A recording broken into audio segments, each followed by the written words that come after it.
Hey computer, I really want to partake in that competition I read about. It's about the energy transition research. I have to win this competition in order to get recognized as a real and profound architect. Besides, we have to save the planet anyways. Can you help me with it?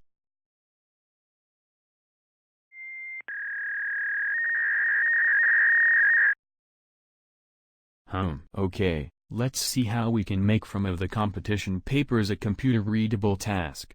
In machine learning, you start by defining a task and a model.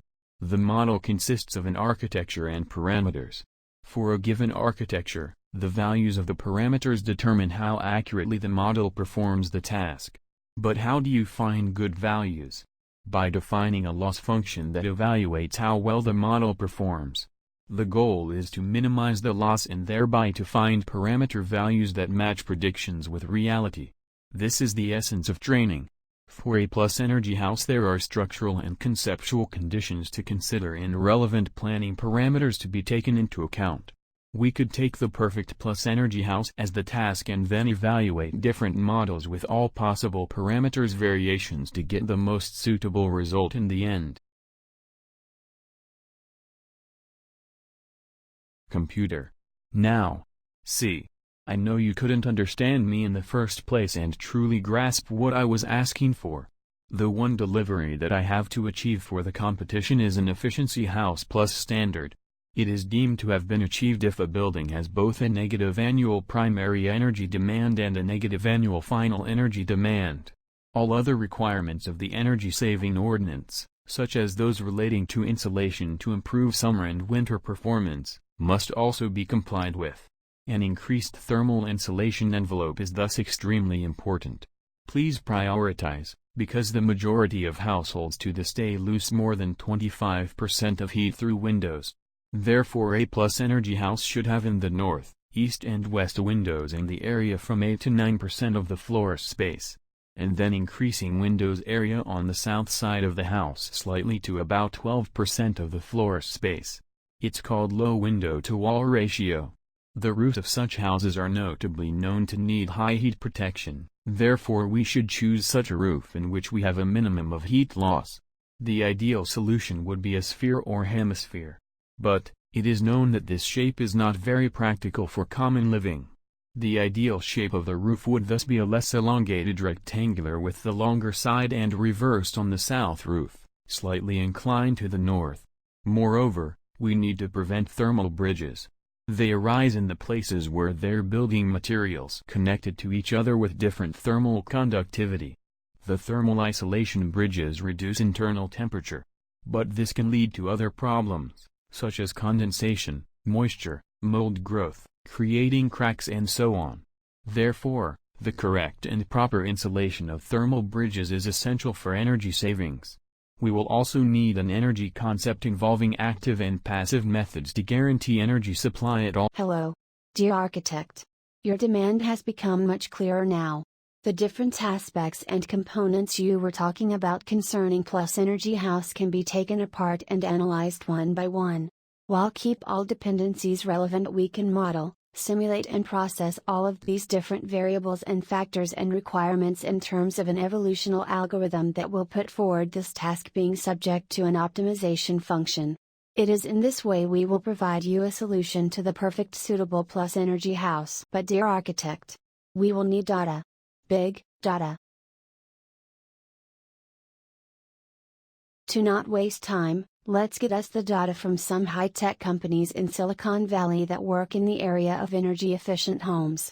Go, come on, we start hack their server farms and see what we can find.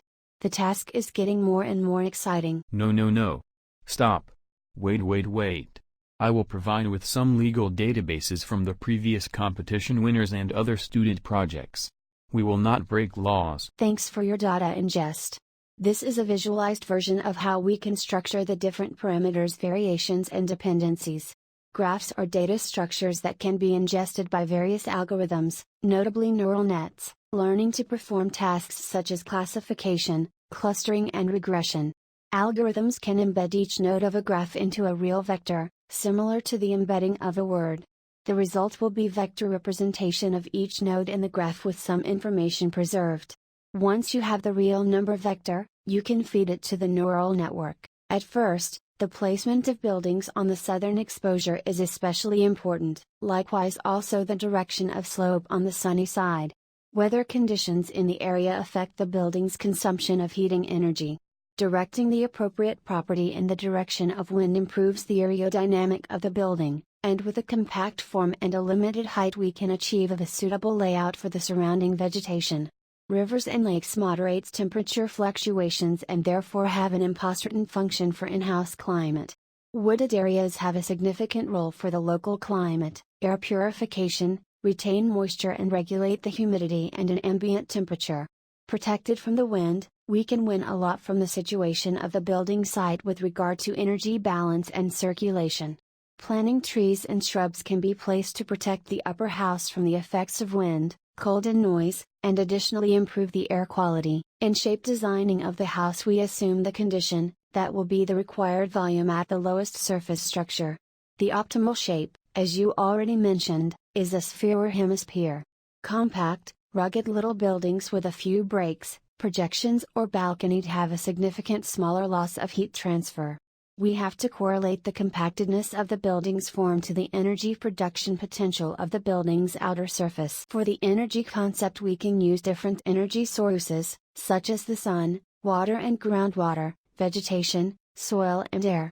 Renewable energy can be actively and passively used in the building.